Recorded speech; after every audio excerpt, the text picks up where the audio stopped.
नमस्कार, मैं Deepti Dahiya forever magical power में आप सभी का स्वागत करती हूँ। आज हम बात करेंगे कि ये मैजिकल पावर आखिर काम कैसे करती है। तो सबसे पहले ये जान लेना कि ये सच में होती है, इसका अस्तित्व होता है। और दूसरा ये जान लेना कि ये बहुत पावरफुल होती है, ये किसी भी चीज़ को रीडिज़ाइन कर सकती है क्योंकि इसी ने तो बनाया है, तो ऑब्वियसली ये रीडिज़ाइन भी कर सकती है। तीसरा कि इस पर विश्वास करना, अटूट विश्वास करना कि हाँ ये बहुत पावरफुल भी है, किसी भी चीज़ को रीडिज़ाइन भी कर सकती है, तो आपकी लाइफ को भी रीडिज़ाइन कर सकती है और इसका अस्तित्व होता है। इन बातों पर अटूट विश्वास करना। अटूट विश्वास मतलब कितना विश्वास? जैसे एक छोटा बच्चा जब उसके पापा ऑफिस के लिए निकलते हैं सुबह, तो वो चॉकलेट के लिए कहता है और वो पूरा दिन उसका इंतजार करता है। वो दिन में बार बार कॉल करके ये नहीं कहता कि मैं आपको याद दिलवा रहा हूँ पापा जी आप मेरे लिए चॉकलेट लेके आना, मैं आपको याद दिलवा रहा हूँ कि आप मेरे लिए चॉकलेट लेके आना। नहीं, वो बार बार दिन में कॉल नहीं करता है, वो विश्वास करता है अपने पापा जी पर कि हाँ जब वो शाम को आएंगे तो लेके आएंगे। तो एक बार किसी चीज़ को जाहिर कर देना या मन में वो भावना लेके आना कि जो चीज़ आपको चाहिए और फिर उस पर विश्वास करना, उस एनर्जी पर। ठीक वैसे जैसे वो छोटा बच्चा अपने पापा पर विश्वास करता है और शाम तक पेशेंस रखता है, तो ऐसे ही आपको भी पेशेंस रखना है, विश्वास रखना है। अब बात करते हैं क्या सिर्फ ओनली इसके बारे में जान लेने से और इस पर विश्वास कर लेने से क्या हमारी लाइफ बहुत अच्छी हो जाएगी? क्या बस इतना ही नियम है? नहीं, एक पावरफुल नियम और भी है इसका। क्या नियम है वो इसका? ये आपके सामने मिरर बन के खड़ी होती है। जी हाँ, देखो ये एनर्जी आपके सामने मिरर बन के खड़ी होती है। ये कैसे काम करती है? ये आपके सामने एक आईना लगा देती है। आप जैसे हो आप वैसे ही दिखते हो। अगर आपके सामने मिरर है, आपने मेकअप किया है, तो आपको वैसा ही लुक आपके आईने में दिखाई देगा। आपके बाल काले हैं तो काले ही दिखाई देंगे, आपके बाल अगर ब्राउन है तो ब्राउन ही दिखाई देंगे, अगर आपके चेहरे पे कुछ दाग है तो वही दिखाई देंगे, अगर कुछ ब्लैक वैसे दाग लग गया है तो वही दिखाई देगा सेम। ठीक है, तो शीशे की तरह कैसे काम करती है? शीशे की तरह खड़ी हो जाती है आपके सामने और जो आप अपनी तरफ से भेजते हैं वही आपकी तरफ वापस आता है। जैसे शीशे में जैसे आप हो, आप अपने आप को वैसा ही देख पाते हो। तो ये क्या करती है एनर्जी कि जैसे आप हो वैसा ही आपकी तरफ लुक भेजती है, वैसी ही जिंदगी आपकी तरफ भेजती है। जैसे आपके विचार हैं वैसे ही विचारों के लोग आपके पास भेजेगी। जिस तरीके की आपकी भावनाएं हैं उसी तरीके का आपके पास ये कुछ भेजेगी। जो भी आपका थॉट प्रोसेस चलता है ना, जो आप किसी के लिए सोचते हैं दूसरे के लिए, एक सबसे स्ट्रॉन्ग नियम है ये इस पूरे ब्रह्मांड को जो ये एनर्जी चलाती है। अभी ये नहीं है आप जिसको जो दे रहे हो, अगर आप प्यार दे रहे हो तो आपको प्यार मिलेगा, आप गुस्सा दे रहे हो तो आपको गुस्सा मिलेगा। सिंपल है, इस एनर्जी का फंडा बिल्कुल सिंपल है। ये मिरर बन के खड़ी है, आप जैसे हो आपको ये वैसा ही दिखाएगी, वैसा ही आपको देगी वापस। बिल्कुल, अगर आप कहीं ईर्ष्या आपको हो रही है तो वैसा ही आपको महसूस होगा, वैसे ही लाइफ आपकी बनती चली जाएगी, आपको वो और मिलेगा। आप गुस्सा दे रहे हो, आपको बदले में और मिलेगा। अभी बात करते हैं कि ऐसा क्या होता है कि जैसे कुछ लोग बहुत अच्छे होते हैं, कहते हैं ना कि अच्छे लोगों के साथ हमेशा बुरा होता है। अभी वो हमें देखने में भले ही अच्छे दिख रहे हैं, बट वो अंदर से क्या फील करते हैं हमें क्या पता। ये जो एनर्जी शीशा बन के जो हमारे सामने खड़ी होती है ना, ये सिर्फ ओनली बाहर से बॉडी को दिखाने के लिए नहीं, आप अंदर से क्या हो, आप कितना इनसिक्योर फील करते हो या कितना आप किसी से ईर्ष्या करते हो, या अगर आप किसी के लिए कुछ अच्छा करना चाहते हो। जैसे बहुत से लोग हैं कि हमेशा किसी के लिए अच्छा करने के लिए प्रेरित होते हैं कि हाँ मतलब ऐसे उत्साहित होते हैं कि हाँ हम अच्छा करें, लेकिन वो अच्छा कार्य करने के पीछे उनका मकसद क्या होता है? कहीं वो अपने आप को महान बनाने के लिए तो ये सब नहीं करते हैं। तो सारी चीजें मैटर करती हैं। जैसे शीशे में अगर आपके फेस पे एक छोटा सा भी दाग होता है वो भी आपको साफ दिख जाता है। उसी प्रकार आपके अंदर विचारों की गहराई में भावनाओं की गहराई में जो भी है आप नहीं छुपा सकते इस एनर्जी से, क्योंकि ये एनर्जी अपना ही स्वरूप देखती है। जैसे आप अपना स्वरूप बाहर से देखते हो, तो आपके अंदर क्या है, ये एनर्जी ही तो है। आपके मन में कौन से विचार चलते हैं, कौन सी भावनाएं चलती हैं, आप भले ही बार बार किसी इंसान के लिए अच्छा कर रहे हो, बार बार अच्छा कर रहे हो किसी इंसान के लिए, और फिर भी उसकी तरफ से नेगेटिव फ्रीक्वेंसी आपके पास आ रही है, तो यहाँ पे ये एनर्जी ऐसे काम नहीं करती है कि एक एग्जांपल लेके चलते हैं, किसी एक रिश्ते का एग्जांपल लेके चलते हैं। ऐसा नहीं है कि आप किसी, जैसे मान के चलो कि आप किसी एक रिश्ते का, माँ बेटे का आप एग्जांपल ले लीजिए कि एक माँ है, वो अपने बच्चे से बहुत प्यार करती है, बहुत ज़्यादा प्यार करती है, मतलब बहुत प्यार लुटाती है उस पर, और बच्चे की तरफ से उसको प्यार मिलता ही नहीं है। अभी वो माँ एक बच्चे को तो प्यार दे रही है, ओनली एक बच्चे को प्यार दे रही है, लेकिन बाकी के रिश्ते को वो प्यार, बाकी के जो रिश्ते हैं उनको प्यार नहीं दे रही है। रिलेटिव लगा लो, सगे संबंधी लगा लो, अड़ोसी पड़ोसी लगा लो, फ्रेंड सर्कल लगा लो, कुछ भी लगा सकते हो आप। वैसे वो बहुत चिड़चिड़े स्वभाव की हैं, या फिर कटती करती रहती हैं, ईर्ष्या करती हैं लोगों से। तो वो जो ऐसी हैं, तो वो किसी एक इंसान को पहली बात तो वो प्यार कैसे दे सकती हैं, है ना। चलो इसको छोड़ो, वो प्यार दे भी रही है, तो बाकियों की तरफ जो वो भेज रही है, तो ब्रह्मांड तो चारों तरफ है।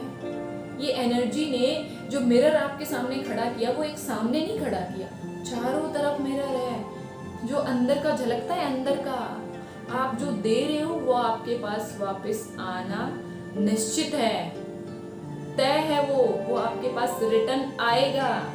अगर आपने यहाँ दिया है, जरूरी नहीं वो यहाँ से आए, वो यहाँ से भी आ सकता है, वो यहाँ से भी आ सकता है, तो वो आपके बेटे की तरफ से भी आ सकता है। जैसे माँ कहती है ना कि वो बेटे को बहुत प्यार देती है, लेकिन अगर बाकी रिश्तों में वो अच्छा नहीं दे रही है, तो वो लौट के किसी भी रिश्ते से आपके पास वो पहुंचेगा। तो सिंपल सा रूल है, लेकिन बड़ा इंटरेस्टिंग है इस एनर्जी का ये रूल, कि जैसे आप हो, तो जिन लोगों को लगता है कि मेरे साथ बार बार गलत होता है, बुरा होता है, तो उनसे रिक्वेस्ट है हाथ जोड़ के एक बार बैठ के सोचना जरूर कि आपके मन की और दिल की गहराइयों में क्या भावनाएं चलती हैं और क्या विचार चलते हैं। मैं ठेस नहीं पहुंचाना चाहती किसी को, लेकिन हाँ, एक बार आंख बंद करके और दिल की गहराइयों में एक बार उतर कर देखना कि आपकी भावनाएं क्या होती हैं। क्या हर एक इंसान के प्रति आपकी भावनाएं अच्छी होती हैं? क्या हर एक इंसान और हर एक सिचुएशन के प्रति आपके विचार अच्छे होते हैं? अच्छा, एक वही एग्जांपल ले लेते हैं माँ बेटे के प्यार का, कि वो माँ अपने बेटे से बहुत प्यार करती है। अगर वो बेटा फेल हो जाए या बहुत कम मार्क्स लेके आए, तो क्या वो माँ उतना ही प्यार लुटा सकती है? पूछना एक बार, अपने दिल पर हाथ रख के अपने दिल से पूछना। अगर आप उतना ही प्यार नहीं लुटा सकते हो, तो सॉरी, माफ करना, फिर आप प्यार नहीं दे रहे हो वहाँ पे। सिर्फ आप एक मान मर्यादा रखने के लिए उस रिश्ते की आप एक दिखावा कर रहे हो। प्यार वो होता है जो चीज जैसी है उसको उसी रूप में स्वीकार करना। जैसे करेला कड़वा होता है, तो उसको हमें कड़वा ही स्वीकार करना पड़ता है। तो अगर बच्चे में कुछ अच्छाइयाँ हैं और कुछ बुराइयाँ हैं, तो उनकी उस सारी चीज़ों से प्यार करना, वो जैसा है उसको वैसा स्वीकार करना। ये नहीं कि उसने अच्छा काम करके दिखाया तो उस पर प्यार लुटा दिया, और उसने कुछ एक दो गलत काम कर दिया तो उसको डांट फटकार दिया। जैसे करेले का मैंने एग्जाम्पल लिया था ना, कि करेला कड़वा होता है वैसे तो, लेकिन गुणकारी कितना होता है ना। तो उसको लोग वैसा ही स्वीकार करते हैं। उसके कड़वेपन को देख के उसको खाना तो नहीं छोड़ते ना, खाते हैं, क्योंकि वो गुणकारी होता है। और इवन बहुत से लोगों को वो कड़वा भी अच्छा लगता है। तो जो इंसान जैसा है उसको अगर आप वैसा ही स्वीकार करते हैं, वो प्यार होता है। यस। जैसे अभी यहाँ पे अगर बात करते हैं हम किसी हायर एनर्जी की, जैसे आप श्री कृष्ण का एग्जाम्पल ले लीजिए कि आप श्री कृष्ण से बहुत प्यार करते हैं। तो श्री कृष्ण को जब मतलब एक समय था, तो श्री कृष्ण जी ने भी अर्जुन को हथियार उठाने के लिए मजबूर किया था, या अर्जुन का एक माइंडसेट बनाया था, अपने ही सगे संबंधियों पर तीर चलाने के लिए विवश किया था, आप कुछ भी मान सकते हैं, एक कि वो धर्म का पालन उनको करना था, फिर भी आप श्री कृष्ण से प्यार करते हैं। आपने भी तो श्री कृष्ण को अपनाया है, क्या उनसे कुछ ऐसे काम नहीं हुए थे? तो वो जरूरी थे, वो एनर्जी कर रही थी वो काम। तो इसीलिए अगर किसी इंसान की तरफ से आपको कुछ तकलीफें आ रही हैं, कुछ तकलीफें मिल रही हैं, तो वो नहीं कर रहे हैं, वो उनसे करवाया जा रहा है। यहाँ पर हम इंसान, एक और इंटरेस्टिंग चीज है, यहाँ गीता में बताया गया है कि इंसान वैसे ही खुश हो जाता है, मैंने किया, मैं कर रहा हूँ, नो, वो एनर्जी करवा रही है। हम सिर्फ एक क्या बन रहे हैं, कारण। जैसे गीता में बताया श्री कृष्ण जी ने सब कुछ, जब अपने मुख के अंदर जब अर्जुन को दिखाया सब कुछ, तो जब अर्जुन ने देखा कि सब कुछ उनके मुंह के अंदर समा रहा है, उस अग्नि के अंदर जा रहा है सब कुछ, है ना, तो वो चकित रह गए देखकर। तो श्री कृष्ण ने क्या कहा कि उठाइए धनुष बाण, मतलब आपको क्या करना है, आपको तो कारण बनना है। मैंने तो इनको सबको पहले ही अपनी माया से खत्म कर दिया, बस आपको क्या बनना है, कारण बनना है। तो हम क्या बनते हैं, कारण बनते हैं। अगर हमारी वजह से अगर किसी को कुछ तकलीफ होती है तो हम सिर्फ कारण बने, वो सामने वाले को तकलीफ हमारे हाथों से मिलनी थी। एक एग्जांपल और लेते हैं, अगर एक बाइक वाला घर से निकला है, वो इस इरादे से नहीं निकला कि किसी को वो चोट पहुंचाएगा, लेकिन बाय मिस्टेक सामने से कोई आ गया और एकदम से या तो गाड़ी के ब्रेक फेल हो गए या कुछ भी हुआ और सामने वाले को टक्कर लग गई, या लगा लो कि उसकी डेथ हो गई, है ना। तो अभी बाइक वाला इस इरादे से थोड़ी ना निकला था कि वो आज किसी को मार के आएगा, नहीं ना, तो वो तो एक कारण बना, उसके हाथों उसको वो सजा मिलनी थी, जैसे अर्जुन के हाथों उसी के परिवार वाले मारे जाने थे, सिंपल। लेकिन आपको जो जैसा है, चाहे वो गुस्से वाला है, चाहे वो प्यार करने वाला है, उसको वैसे ही रूप में स्वीकार करना है। अगर आप उसको वैसे ही रूप में स्वीकार करते हो, वो प्यार है। एनीवे, बहुत गहरी है चीजें, लेकिन इतना समझो कि ये एनर्जी काम कैसे करती है, कि ये जैसे आपके विचार होते हैं, जैसी आपकी भावनाएं होती हैं, वही ये आपके पास वापस भेजती है।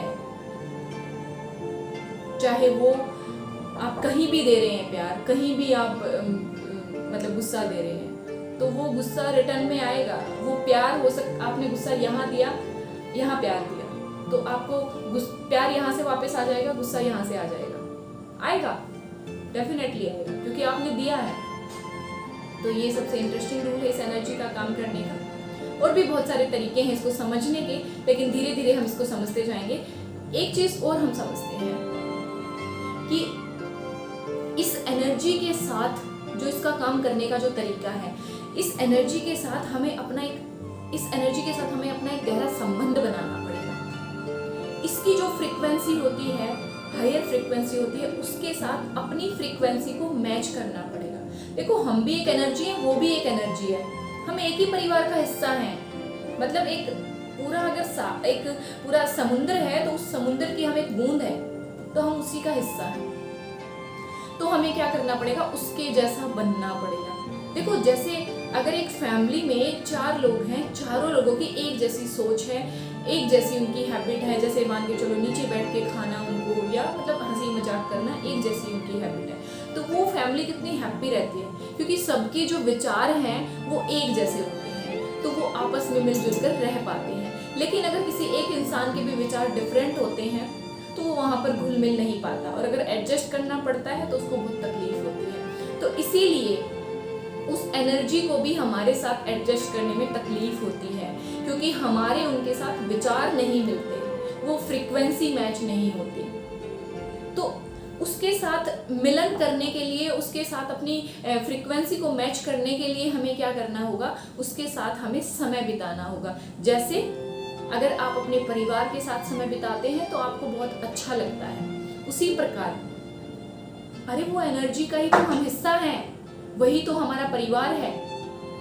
तो जब हम उसके साथ समय बिताएंगे तब हमारा रिश्ता उसके साथ गहरा होगा। अभी बात की कि निजी जिंदगी में इतने सारे काम होते हैं कि अलग से हम कहाँ से समय निकालें उसके साथ बैठने का। सॉरी, मैं ऊपर हाथ लेके जा रही हूँ बार बार, बट वो एनर्जी तो हमारे अंदर ही जा रही है, हमें चला रही है, हमारे अंदर ही जा रही है।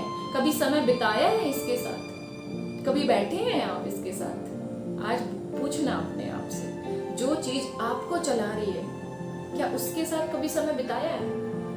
क्या कभी उससे बातें की है? क्या कभी उसको समझने की कोशिश की है कि उसके सोचने का और उसके काम करने का तरीका क्या है? सोचा है कभी? तो जब आप उसके साथ समय बिताएंगे तभी उसके साथ आपका रिश्ता गहरा होगा। जैसे जिस भी रिश्ते को आप ज़्यादा टाइम देंगे, उसके साथ समय बिताएंगे, वो रिश्ता तभी अटूट होगा। और फिर जब आपको ज़रूरत पड़ेगी समय आने पर, तो वो रिश्ता आपका हर पल आपका साथ निभाएगा। तो उस हायर एनर्जी के साथ भी हम उसी परिवार का एक हिस्सा है, उस एनर्जी का ही हम अंश हैं। तो हमें उसके साथ अपनी फ्रीक्वेंसी को मैच करना होगा, उसके साथ अपना एक मिलन बनाना होगा, एक अपना गहरा संबंध बनाना होगा उसके साथ हमें। कैसे बनेगा वो गहरा संबंध? उसको समय देकर, उसको समझकर, उसके जैसे अपने विचार बनाकर, उसके जैसी अपनी भावनाएं बनाकर। कैसे होगा ये सब? अभी घर परिवार संभाले या ऑफिस के काम संभाले, या ये जो एनर्जी हमें चला रही है हम इसको टाइम दें। जस्ट वेट, मैं आपको बताऊंगी स्टेप टू स्टेप आगे आने वाली वीडियो में कि निजी जिंदगी के सारे कामों को करते हुए उस एनर्जी के साथ गहरा संबंध कैसे बनाया जाए, उस एनर्जी के साथ कैसे मिलन किया जाए, कैसे इस एक अंश को और उस पूरी एनर्जी के साथ मिलाया जाए।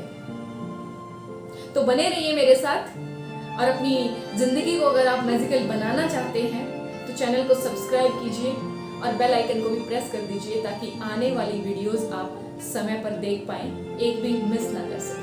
आगे मैं बताऊंगी आपको स्टेप टू स्टेप कि कैसे निजी जिंदगी में इस एनर्जी का इस्तेमाल करना है, कैसे सारे घर के काम, सारे ऑफिस के काम, सारी अपनी जिम्मेदारियां निभाते हुए इस एनर्जी को कैसे समय देना है और इस एनर्जी के साथ अपना गहरा संबंध कैसे बनाना है। क्योंकि जब इसके साथ गहरा संबंध बनेगा आपका, तभी ये आपके साथ काम करेगी और तभी ये आपकी लाइफ को मैजिकल बनाएगी।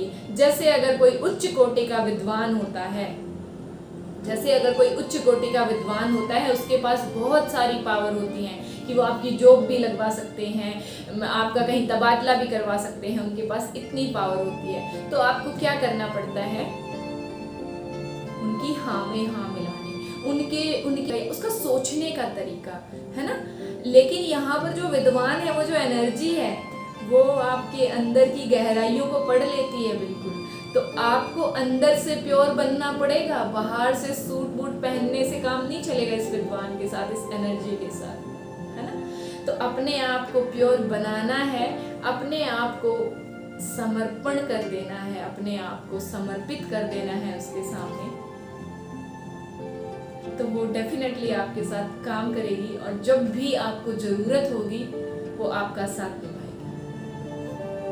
धन्यवाद, जुड़े रहिए।